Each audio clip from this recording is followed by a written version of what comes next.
Hi, and welcome to another edition of Truth and Rhythm, brought to you by funkinstuff.net. This is the interview show that gets deep in the pocket with contemporary music's foremost masters of the groove. I'm your host, musicologist and author Scott Dr. Jakes Goldfine, and whether you're watching to the video version on YouTube or at funkinstuff.net or listening on Spotify, iTunes, Google, anywhere podcasts are available pretty much, as always, I thank you so much for your continued interest and support of the program. Speaking of which, be sure you subscribe if you haven't done so already. Subscribe to the Funkin' Stuff channel on YouTube and get special benefits. Also want to give a shout out to the Funk Hall of Fame and Exhibition Center in Dayton, Ohio, of which I'm proud, very proud, to be an official funk ambassador. Go to thefunkcenter.org to learn more and help keep the funk alive.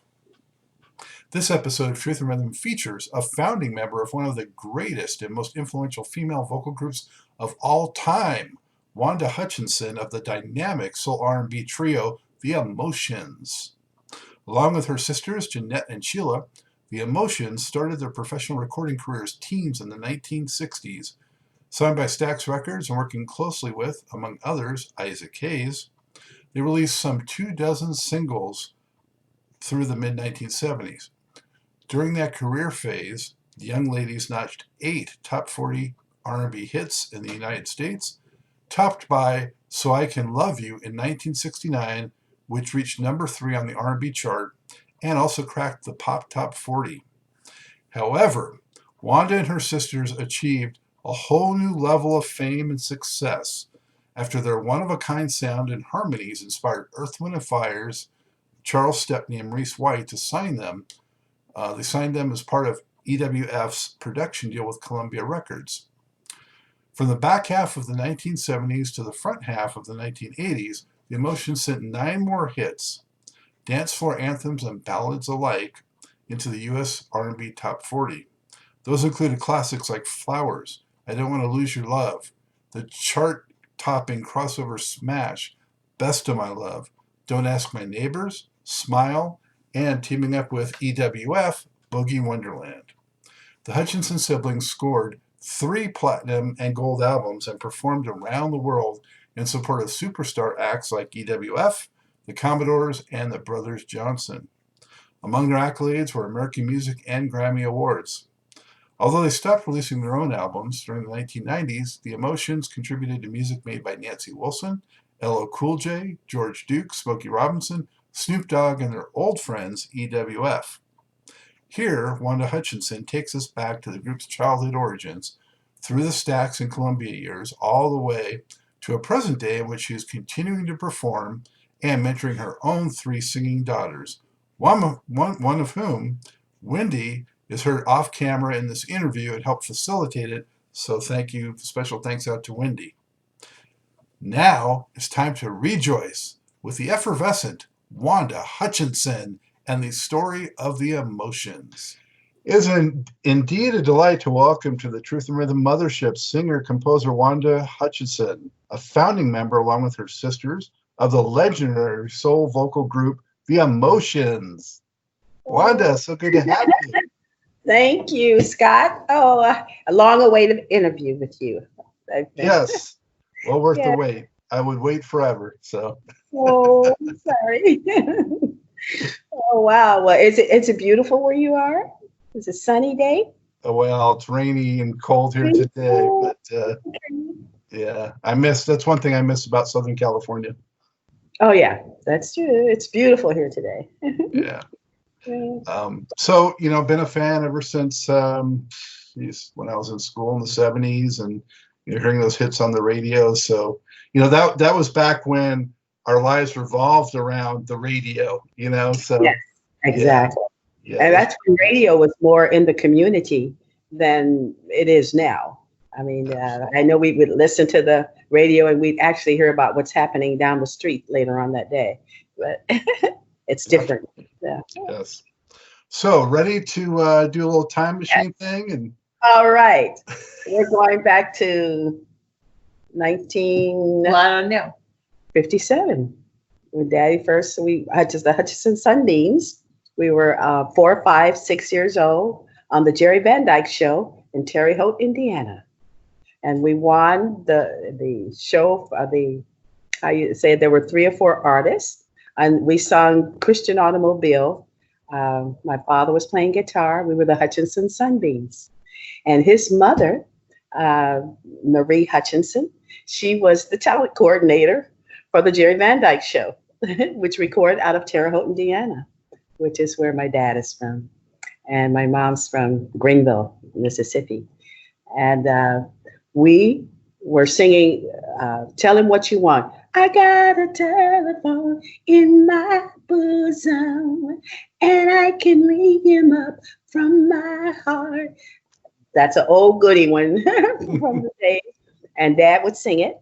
And we won that particular performance. And then we had one more to do. And it was the Ted Mack Amateur Hour. Do you remember Ted Mack in 58, 59? So, you know how long ago that was. So. But we were a gospel group starting out as the Hutchinson Sunbeams. And my dad called us, well, Hutchinson, we were the Hutch Stereos, then the Hutchinson Sunbeams, 3 Ribbons and a Bow. And then when the record companies got in, they wanted it to be 3 girls. No bow. No.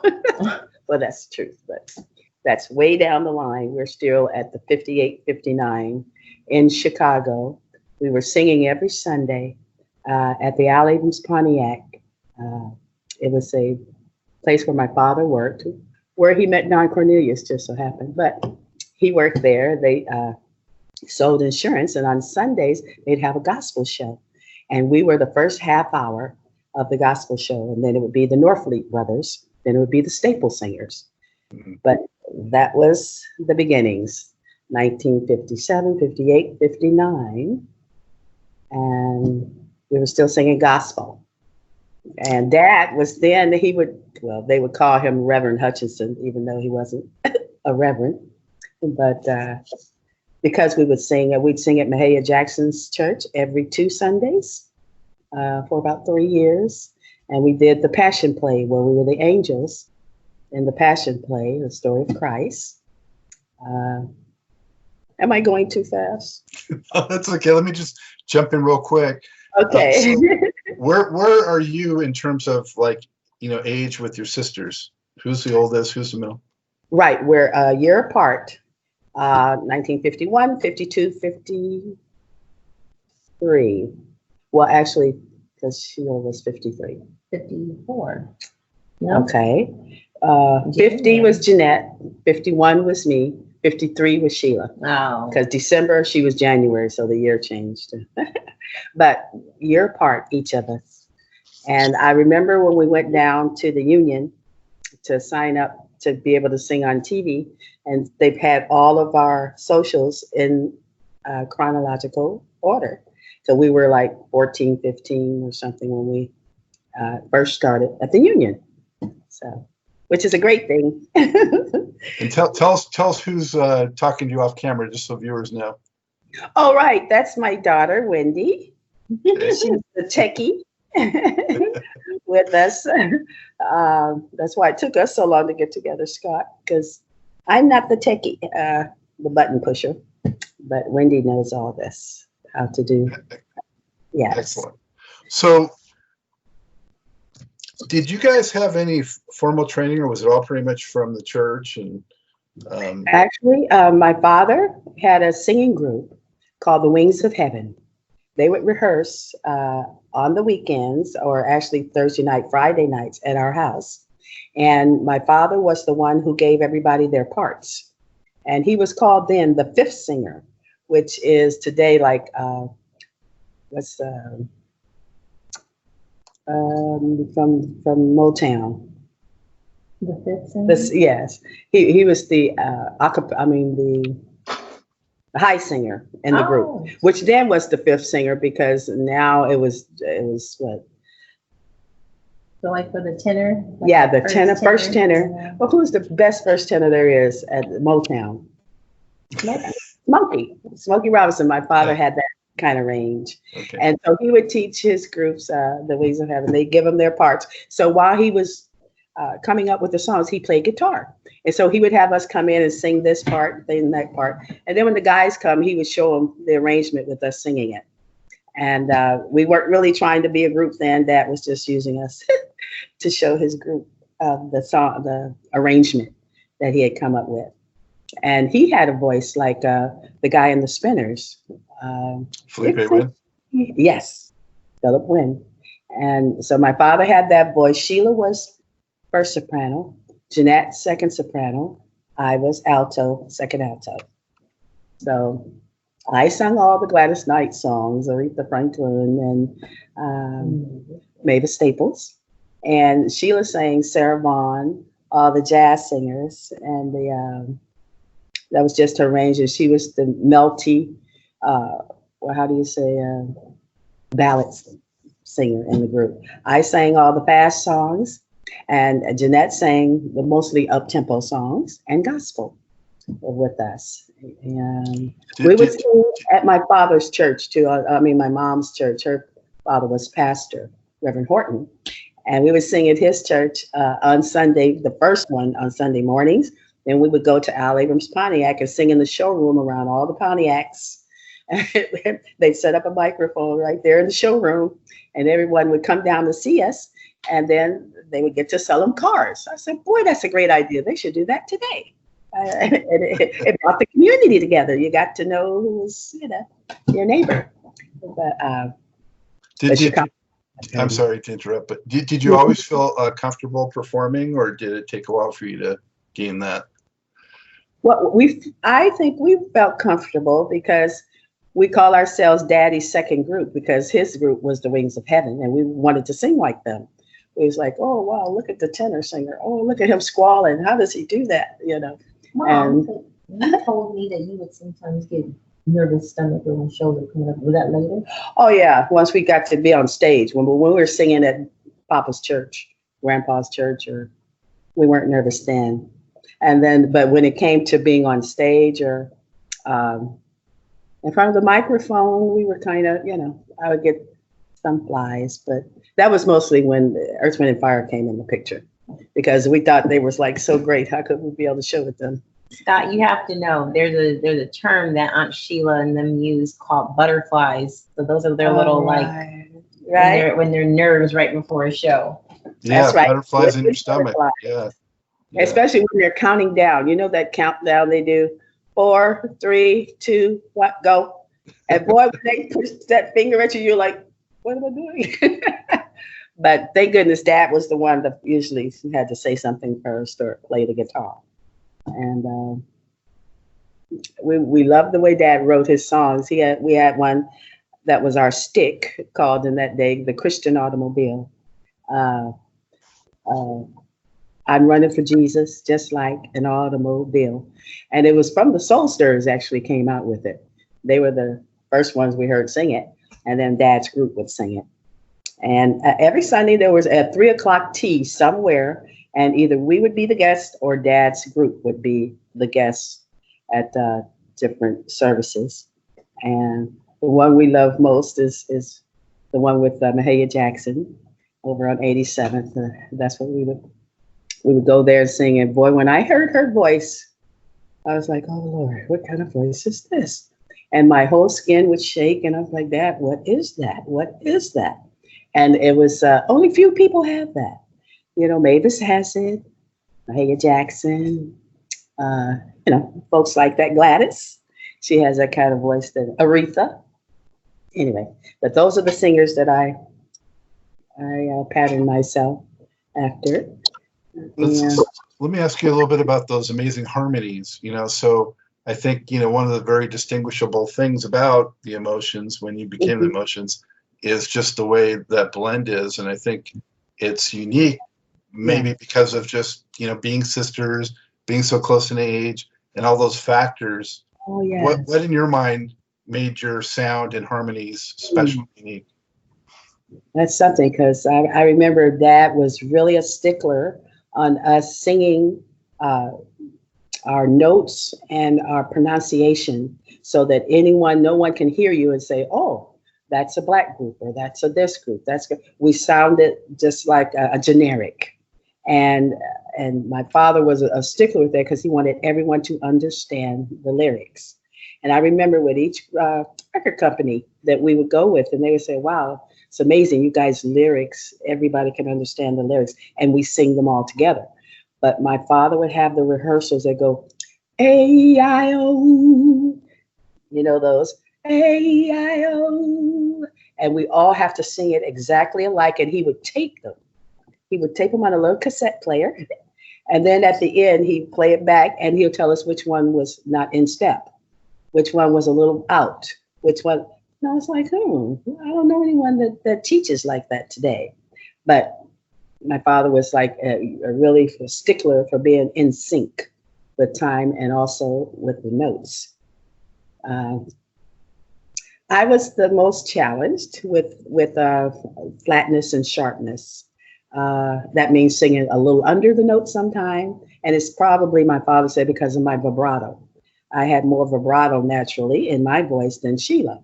Sheila would sing straight tones, and Jeanette was a breathy, right in the middle type voice. And it was always the blend. Her note would always be the one that brought me and Sheila together. And that blend that you're talking about, like on Flowers, that's a perfect one. We hold the key to the world's destiny. And I wish I could sing a little of it. I'm a little under the weather. I don't know if you can hear it in my throat, but I was like, okay. But that's what my father would do. He'd have us sing it, and we would not just sing it once. We'd have to sing it 3 or 4 times, and he would record each one, and then he'd have us listen to it and say, who's out of key? And we're like, aren't you supposed to know that? No, but no, that's the way he would do it. And we said, oh, well, he said, now here's the note. Where's your note? And then he would play it. And then, of course, we'd hear it. And we were a little under, or maybe we were a little sharp. And he said, we got to correct that. Because if you're going to be the best, he was always about being the best. And how he would call it, because one day you'll be bigger than bubblegum. He would tell us that. And we was like, why does he always say that? Why does he always? And we love bubblegum. But we was like, bigger than bubblegum. And now, of course, we got to know that meant everyone would know you because everybody knows bubblegum, you know. But that was his saying. One day you guys will be bigger than bubblegum. And he was prophetic with that. That's for sure. So tell us, Wanda, how, the steps for you getting signed to a record deal. There was in Chicago, which a lot of good singers came out of Chicago, a Regal Theater. It was on 47th Street. And when we first saw Ronnie Millsap, I don't know, never had it so good, that guy, we were on the stage with them and the Twine Time brothers. It's Twine Time. That was the 60s, you may remember. And they were on the actual show. Well, that night, the talent at the end of the show on that Wednesday night was us, the 5 Stair Steps, and there was one more group out of Chicago. Okay, but the 5 Stair Steps, us, was it? No, not the Jones Girls. 5 Stairs. It was our guys from Gary, because they would come in but they would come there for the talent shows because there were no talent shows in Gary, Indiana. You had to come to Chicago. But anyway, we were all on there that night. And the prize that night was a contract with CBS Records. And was it CBS or Stax at that time? Because 69 we were with Stax. That was our first one. So it had to be Stax. And we won that night. There were these comedians who are still out here now, as a matter of fact, that was on the show. And they were like, oh, wow, it's so hard to make up. People were clapping. I was like, oh, wow, the 5 Stair Steps got this. And we were just going, oh, my God. So we sung a gospel song that we would always start out with, which was Christian Automobile. And then a song that Sheila wrote, So I Can Love You. How did it go? Yeah, come on back. I'm not ready to let you go. We sung that song, and it was the one that took the prize that night. And then the Staple Singers, Purvis Staples, was our manager. Him and Dad did a lot of shows together. They promoted shows in the area for us. And what was the guy who did the Twist Chubby song? Checker. Chubby Checker. He was there. There was a lot of people there from the Impressions in Chicago. But they always would come to hear us sing, mostly because they knew Dad. And they knew his group, because his group was really known in Chicago, the Wings of Heaven. But we did that show at the Regal Theater, and that was our contract. Isaac Hayes came there, and as you know, the Staple Singers was with Stax Records back in the day, and that's why Purvis Staples got us our first thing with Stax Records. We got our first recording deal with Stax Records, and it was so exciting for us because, of course, Isaac Hayes, who was just the writer personified, and that's right, Charles Stepney was after Stax. At Stax, it was Isaac Hayes, what's the girl, Betty Crutcher, the guys that wrote for Sam and Dave.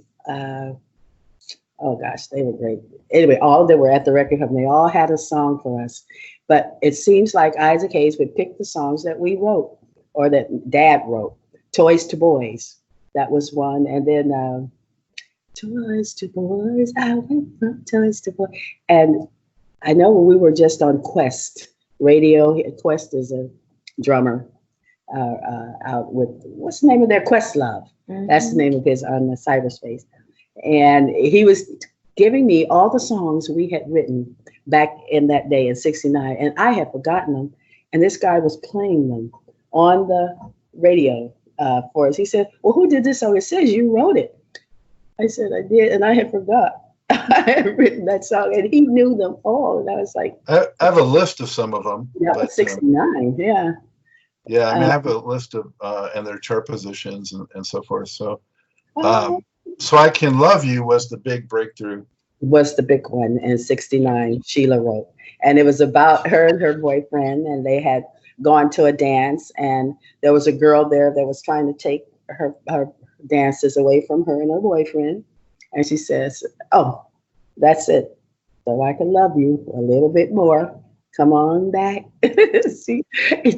And that was a big seller because of that guy. And everybody in our school knew it, but no one else. That was a great song. And then the one Jeanette wrote, "Boy, I'm tired of you. Boy, I'm tired of you. I can play your game too. I hear you're going to be with her again tomorrow." And that one, we were doing a song at the Staples Center, and it was mostly Latinos in the whole audience. And I mean, these were groups from the '60s, us, everyone, Betty Wright, and they wanted to hear the song that I just sung. I said, that came out in '68. How would you guys know that song? And they said it still plays on some station, a Latino station. It's like, and they knew every lyric. And I was like, wow. Songs can be timeless. I mean, that's what's so wonderful about them. Yeah. How did it feel to hear yourselves on the radio and have a hit? And oh my gosh, it was fun. It was a little scary because we would go to school, and then some kids were like, "Oh, you think you're something just because you got to go to the radio," and then some would be like, "Oh, I'd like to sing that song, Joe. Let's sing it in the talent show." And I love doing that when people would say, "Come on, let me sing you guys' song," and then because I would invite people, as you may know, and Sheila on stage to sing their favorite song with us, and that was a good starter when we first started doing live shows. And some people did that, but not too many. Denise Williams, who was so prolific on stage. Oh my God. But anyway, because she wrote for us 2 or 3 songs off the the Flowers album with Earth, Wind & Fire. But anyway, I like people coming up singing our songs and hearing their rendition of our songs or how they feel we were doing this or that. Or like When I Don't Want to Lose Your Love, that was on the Flowers album. And when it came out, when BNGB did it, And they were all saying, "Oh, why are they singing the wrong words?" but they would have the harmonies almost, but they were always a little off of Sheila's part usually, because Dad used to arrange our harmonies. The first part of the song, it would be in the first, what do you call that? When it's do mi sol, it would be the first register of whatever key you were in. You sung the first register in the low harmony. The second time you got to the second chorus, by the time you got to don't want to lose your laugh, I don't want to lose your laugh, don't want. Well, then you were in the second register, and then the third one. That's the third register, where that was a staple with us. That was a signature of ours. Do do do do wow. We would always start it low, take it up, take it up. And a lot of people say, "Oh boy, Maurice came up with that." No, Dad came up with that. And we sung like that even with the gospel songs. So it was always the what do you call interval? The harmony parts. The first harmony part would be the, what do you call the first intervals? 1, 1, 3, 5. The Yeah. first register. The first register. That's what it is. That was probably the song that introduced me to the emotions, because I was in like middle school or whatever at that time, and Right. so that I later discovered all the earlier works and the existence prior to being part of Maurice White's stable. So Right. it was really interesting to see all the history that you had before that. When and how did the name go from Sunbeams to Emotions? How did that process? Wow. That's amazing, because when we were the Hutchinson Sunbeams, it was like, why can't we keep this name? And said, well, you need one more poppy, one that the people can just roll off their tongue. Hutchinson. Oh, I guess you can't roll that off off your tongue. But my father, he said it's amazing, because when you guys sing, people would either cry or they would just dance and just be overwhelmed with joy. He said, they do all the emotions. You can see someone going through, maybe if they were in love or if they were in, it just seems like the emotion would be on their faces. And Dad came up with that. He says, well, the emotion, that'd be perfect. We had a few others names that we came up with, but not as good as the emotions. So what year do you think it was that you officially became the Emotions? Well, the first with So I Can Love You in '69, when we came out with our first, we became the Emotions on the first Stax albums, because the only other time we were the Hutchinson Sunbeams is the gospel. But when we switched over to rhythm and blues, which my grandmother swore we'd not make it to heaven because of that. But she got all right with it after a while. But she said, well, we said, Grandma, there are people who fall in love, who actually fall in love, like God would want us to fall in love, find their mates and find their husband through music. So we got her to see it that way, that she was more, and then she saw we were, singing about good stuff and not talking about people bad. And, and it was always uplifting. And we always tried to do that. People sometimes would give us songs that had something to do with the period of the time or something. And we would do them if we could always show that there is a positive to every negative. There's a positive. If there's something happened, if someone did this, there's a way you can turn that into a positive. So that's the that give me a thought. Won't you come with me from the negative pole to a negative vibe? Positive vibe of the land. Yes. Of high energy. What was that from, Wendy? That's your song. You wrote that. All right. Time is passing by. Time is passing by. Me and my brother. That's right. The second album, the Rejoice album, as a matter of fact. The first album was with Maurice was Flowers, and then Rejoice, then a Sunbeam album, and then Smile. Mm-hmm. Yeah, so Flowers in '76 got up to number 5. Well, first off, how did you? I mean, was it Stepney that connected you with Maurice White, or how did you come to be part of that whole scene? Well, let me tell you, there is a guy, my father's friend, Ron Ellison, and he was at that time working with Warner Brothers. I believe he was a drummer, and he knew him and Maurice were great friends. And then Ron Ellison introduced Maurice to my father, and he lived in Chicago at that time because Maurice was in Tennessee, but in Memphis. But he had moved to Chicago. I didn't know him then when he first got his, and he was always with Donny Hathaway. He was with the jazz singer down at Ratso's, and everybody would go just to see this band play, right? And so Ron knew my father and knew that we sang. He would come to Mahalia Jackson's church and hear us, and he would come to the play on Sundays and come down to the Al Abrams Pontiac. And we got a show that came on every Sunday, a half-hour show, gospel show, and he would always come down there. And Don Cornelius, they were all friends. And so, Dad, is that your question? Why? How did we meet? How you got involved with Maurice White and that whole, and signed to his label? And signed to, actually, when Ron had us meet him over at Charles Stepney's house, it had to be 6:30 in the morning. That was the only time he could meet with us because he was playing at the Music Center with Minnie Riperton. And that was the only time that he had to meet with us while everybody was in town. We got over there. We were up in his living room. We heard the most heavenly music coming from below us. And that was Charles Stepney on the grand piano playing something him and Minnie Riperton were going to do later at the Music Center. And we was like, wait a minute. The Minnie Riperton he's going to be there tonight. He said, you guys want to go? That did it. I mean, I've never been to classical actual music. But what he asked us when we came down there, do you guys have any songs? No one ever asked us that. They usually just come out pulling songs that they have for us. And he said, oh yeah, we do. I sat down at the piano. I played about 5 or 6 songs. I Don't Lose Your Love. How Can You Stop Loving Someone? Time Is Passing.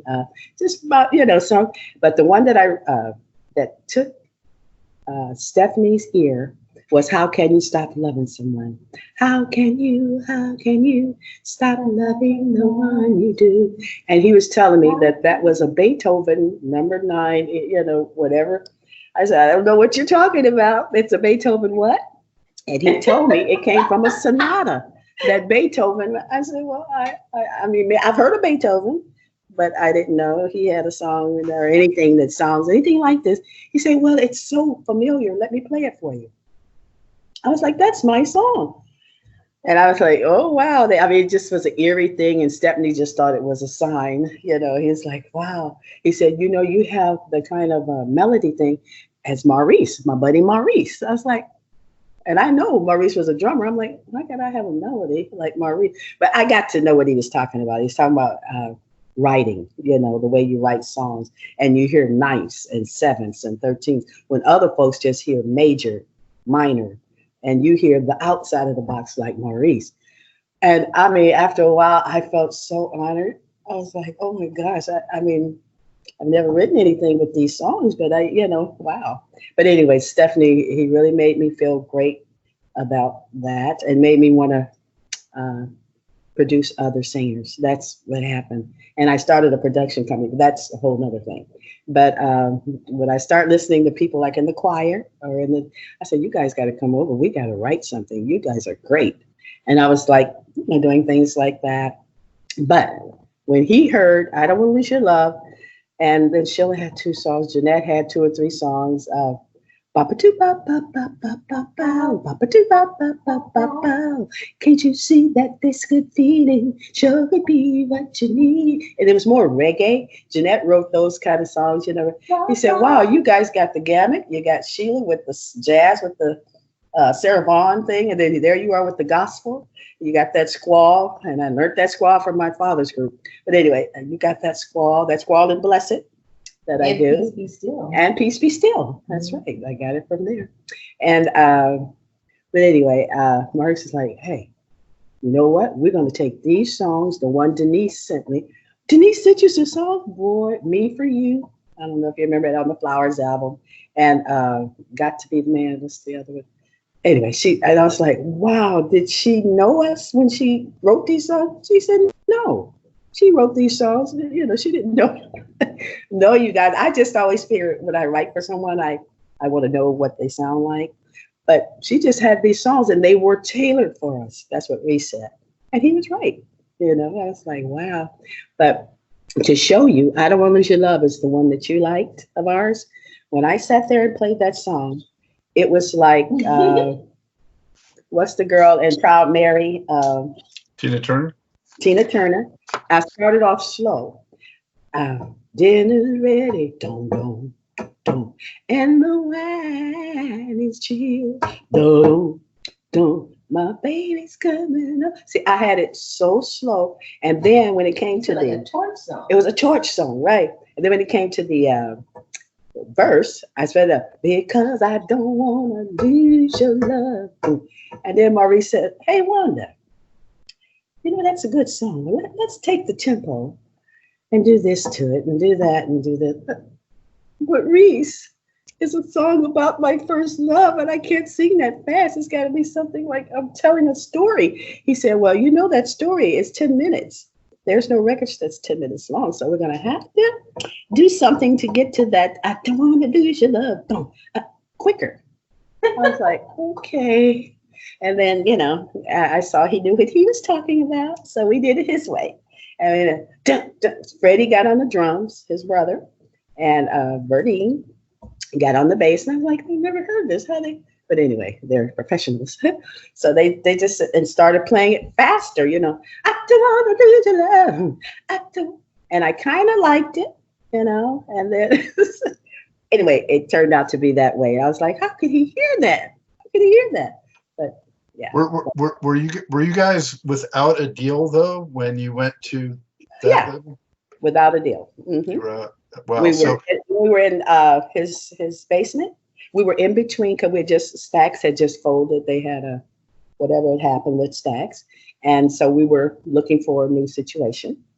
And that's when Ron Ellison said, you got to come over to Charles Stepney. He's doing Earth, Wind and Fire and Ramsey and and Denise Williams. So you guys would be the girl group. It would be perfect.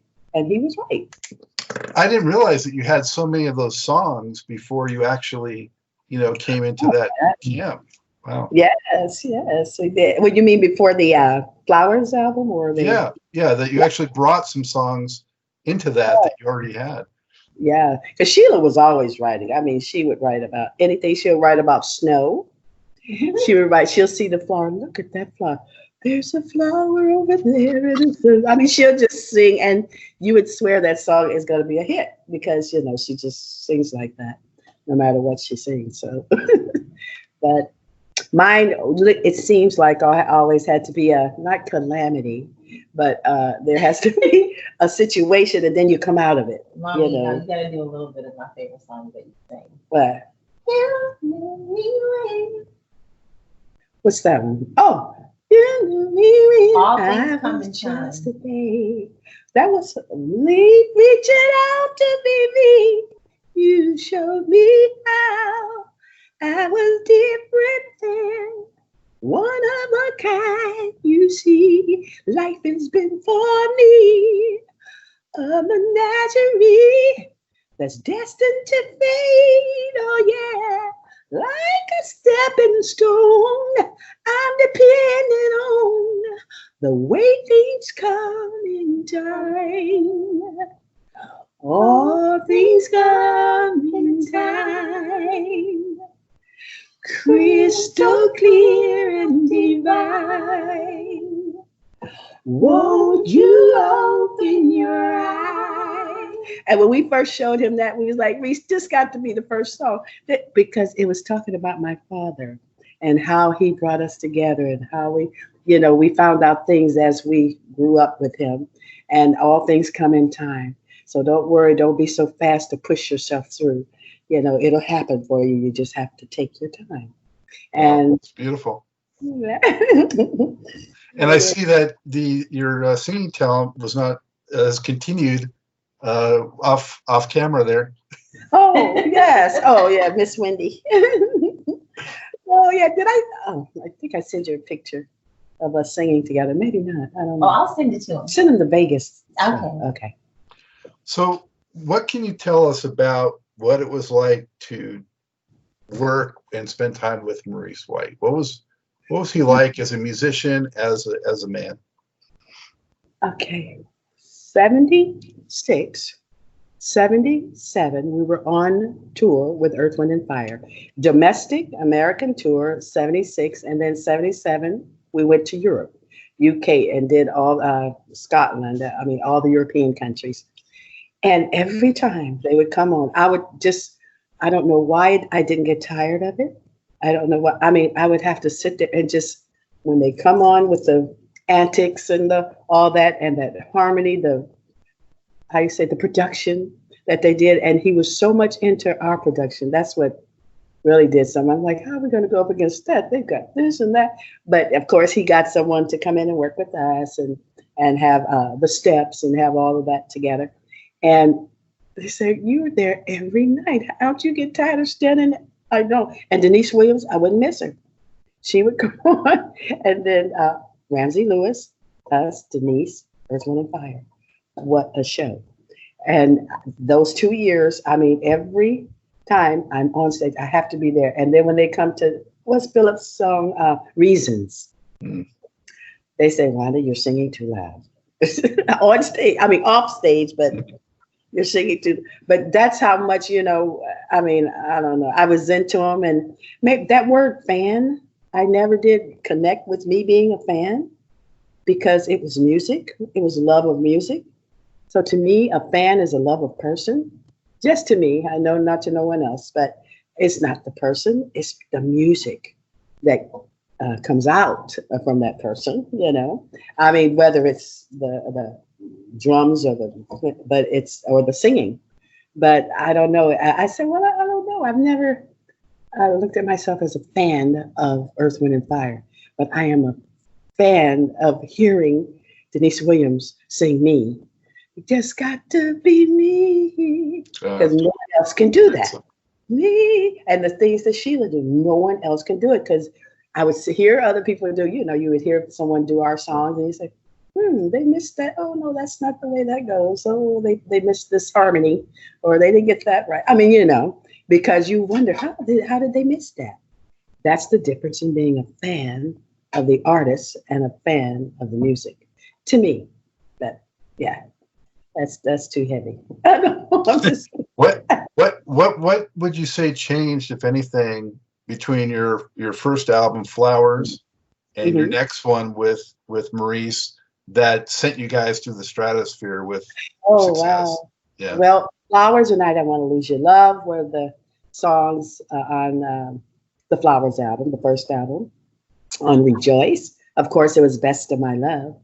And it was more Earth, Wind, and Fire, I think, music involved with the emotion sound. All of our, how would you say, our punctuatory, the way of singing the notes was like a drum beat. That's what Maurice used to say. It would sound like you're hitting one of those vibes that they hit, and then that's each one of your notes, and you put them into a rhythm. That's why the emotions, he says, in Earth, Wind, and Fire were meant to be. And then I guess I could see that, even on Boogie Wonderland, when we would hit, and Maurice always sang with us. People say, oh, wow, it sounds like it's more people, because Maurice always sang with us on our, except for the, what was that song, Don't Ask My Neighbor. He didn't sing on that one. He sung on Walking the Line. He sung on Blessed. Because that's Jerry Peters, And, but he would sing with us. I was like, Maurice, why don't we sing with us? He said, I can't help it. I said, that's good. I like that. Anyway, he became my big brother, he was even, about some people maybe I should hang with and other people I shouldn't. I like that in him too. And he wasn't too preachy or anything, but just enough to let me know I've been out here a while and you're just getting out here, and I don't want anything to happen. One of you, like one of the first people that you and Dad went to go see after y'all got married? Yes. As a matter of fact, I introduced him to my husband way before I knew he was going to be my husband. Well, I already knew it. He didn't know. But as he said, bring Seems him to over. always work that way. Let me see, what this guy is about. And I did. And I said, well, he's a keyboard player, so he can write some songs. And he said, okay, just bring him over. And so we did. And I would bring him to and Wayne was one of those guys, he wasn't a real mouthy guy. So Reese liked that he just sat in the studio and you just absorb, and then when he asks you something, you'll say something. So, and talking to Reese, he said, yeah, man, so you play a little bit, huh? Well, let me see what, of course, they started. And what was the first one? It wasn't, I Want to Be With You or I Want to Be With You. That song that Earth, Wind and Fire did on one of their albums, the first album. That one in 77, I think, 78. Mm-hmm. And that went in Side by Side. Wayne showed him that, and they wrote it, and he finished it, and they sung it. Let's Groove Tonight. Wayne wrote it, showed it to Reese. He put on another whole part to it. Yeah, this groove, it's all right. And what part did he put on? Let's groove tonight. That's what he came up with. Yeah. Then the spice of life. And that, and I was like, it's like it just fit in. Like, how did he know? And what was your line on there that everybody knew? 747 and move yourself and let the sky among the clouds in the heaven. And I was like, oh, Reese ain't gonna like that because it sounds too. What do you call it? No, but he liked it because I know, but because 747s that was the big thing at that time. That our songs would glide like a 747, and but anyway, he liked it. Oh no, Wanda, that's not what I thought it was too. What's that thing with kids song? It was too sing songy. Yeah, too songy, too. But he said no, I love it. I was like, okay. But anyway, it was wonderful. And then him and my husband became friends for life. He was the greatest experience that happened with me musically. Besides my dad, Maurice is the next. Yes.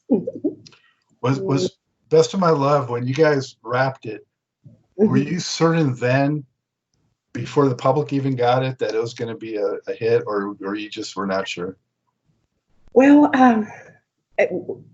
only reason I was not, when we recorded the song, Maurice came over at the Little Franklin Hotel where we were staying. He said, I want you to do the song. I'm going to bring it over. I know we didn't go over today in the studio, but just listen to it. See what you think. So it was Best of My Love. And so it was in the key that he was singing, which is lower, or octave lower. So when I came in the next day, I sung it in the key that he sang. He said, Wanda, you got to sing it an octave higher. I said, well, I like it down here. It's made of staples. It's that low. He went, no, you got to sing it. I went, doesn't take much. And he was, doesn't take much to me. His me happy. So I was singing it like that. He said, Wanda, you got to sing it. I said, I don't sing up there. Sheila sings in that key. I don't sing. He said, just belt it out. That's okay. Whatever you put down, the first one, we'll just see. If it don't work, don't matter. I said, okay. So I was cool. So I sang it and I belted it out like he said. And that was the take that guy, the engineer, that was the one that won all those Grammys, that was the take that they kept. I was like, wow, that was my first one. Excuse me. That was the magic right there. Right there. When I first sang it, though, I was going like, he said belted, and I know what belted means because I'm a gospel singer. So I was doing it like, what's that, Kelly Clarkson or somebody, that American Idol, okay, you want me to belt it? All right. I'm going, just to show you this ain't, And sure enough, that was the one they kept. They kept trying to, let's go do another. Let's do another. But they didn't like any of them besides the first one I did. And I was like, I don't even know how that came out like that. Then I thought it was too fast. And then he said, no, it's not too fast, Wanda. You got this thing about too fast. And I was that way with Smile. I thought Smile was too fast. But then it was disco period. It was the 80s. So, that was different. Did you want to take a ride with me? Smile, baby, baby, won't you smile? Oh, yeah, I thought that. I was like, why is it so fast? But he said, that's the disco. It's got to go, they had these beats, when your beat is between 40 and 60 or something, that's where you want to be. Some slot with the beats going so many times per minute. I didn't know anything about that. Reese, the drummer, so he knew all about that. And he said, no, that's where you want your dance song. That's what it was. We want you to have a dance. We know you guys can do ballads, but a dance song lasts longer. Reese always said that it has a life. Anyway, like that. I'm like, okay, so he's right. Yeah. Well, of course, that was one of the biggest hits of that entire year. I mean, entire year. And then when I saw in the what was the 100 that used to come out, the Billboard, the Hot 100. Yeah, we were After My Love. The other guys who sung the same title, each week. The Eagles. The Eagles. They would be number one and we would be number two. And then the next week we would be number one and they would be number two because the title was the same title. But of course it wasn't the same song. But we thought that was something. I got to hang it up in my wall. Yeah, that was quite an accomplishment. How did your life change after you became that successful? Wow. Well, I moved from Chicago, and I was telling Reese, I said, well, Reese, I'd go to New York or here because I want to write for other groups, and he said, you got to come out here. You got to come to Los Angeles. We can hook up you want to write. And then I wrote for Patti LaBelle. I wrote some songs for Aretha. Her song, and I had I would come in there and sing them just like Aretha because I could sing it like her. She said, you trying to take over my song ability? I said, no, Aretha, no. I mean, she was just the coolest person. But when I was singing just like her, she thought that was, I didn't have to do that. But it was really funny. It was really funny. And, but he said, you're in here because my son loves your voice so much. And the song that you sent in, he thinks that's a great song for me. The La Diva album, that's what it was on. What year about are you talking? La Diva, that was the name of the album, of the Aretha album.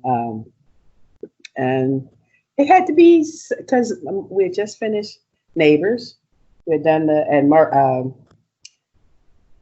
who wrote Neighbors? Scarborough. Skip Scarborough was producing Aretha Franklin. So he brought me in there, and Aretha has no one, I don't know if you know, she has no one come in her segment, ever. You can't do it. Not done. She said, it's Wanda? Well, I got to let Wanda in because my son... And I'm trying to think of his name. Oh, shoot. Oh, yeah. She had a few sons. Oh, gosh. But this one, I mean, I remember so well his face. But anyway, he said, Mama, this song, you got to do this song. It's just for you. It sounds like you. Because I really wrote it for her. And I was just surprised. 2,000 miles away from me. That's another one I wrote. She didn't take that one. But, why can't I remember it? Yeah. Okay. Late 70s, right? Yes, it was the 70s. It was the 70s. Yeah. 77 had to be. Mm-hmm. You guys toured with the Commodores also, is that right?